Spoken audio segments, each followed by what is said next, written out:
Welcome to the garden. I am so excited about this year's garden, and I can't wait to take you on a tour of a Southern California garden. It is April, and the spring plants have been in the ground for a little while, and they are looking fantastic. So let's head out to the garden.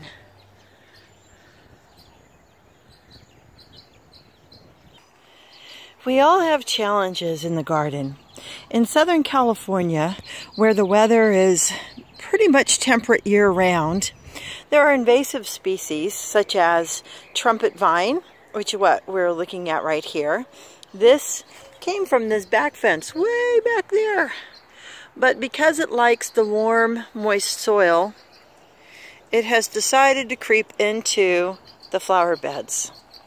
My son, bless his heart, has been diligently helping me rid the beds of this invasive plant.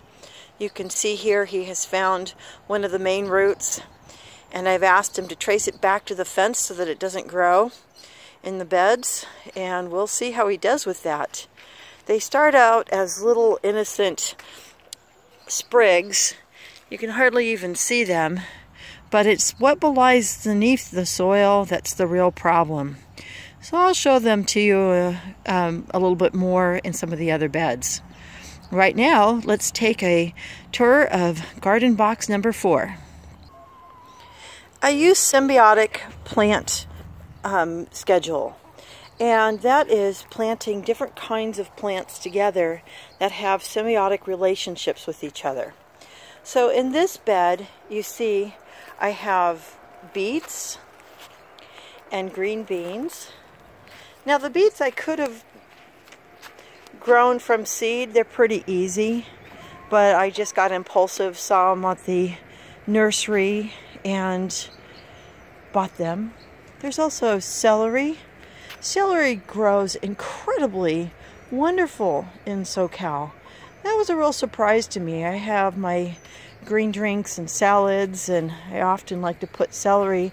Sometimes if I'm feeling a little hardcore on the liver detox, I'll just do straight celery juice. That is 2 stalks of celery in 4 cups of water, and drink it down. So here's my little baby bush green beans. Aren't they precious? Just coming up, and when we see them a few months from now, they'll just be big huge bushes and probably coming all the way out to the board.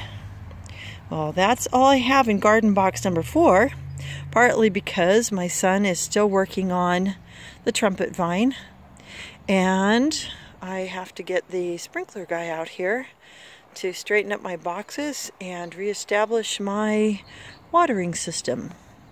Let's go on to number 3.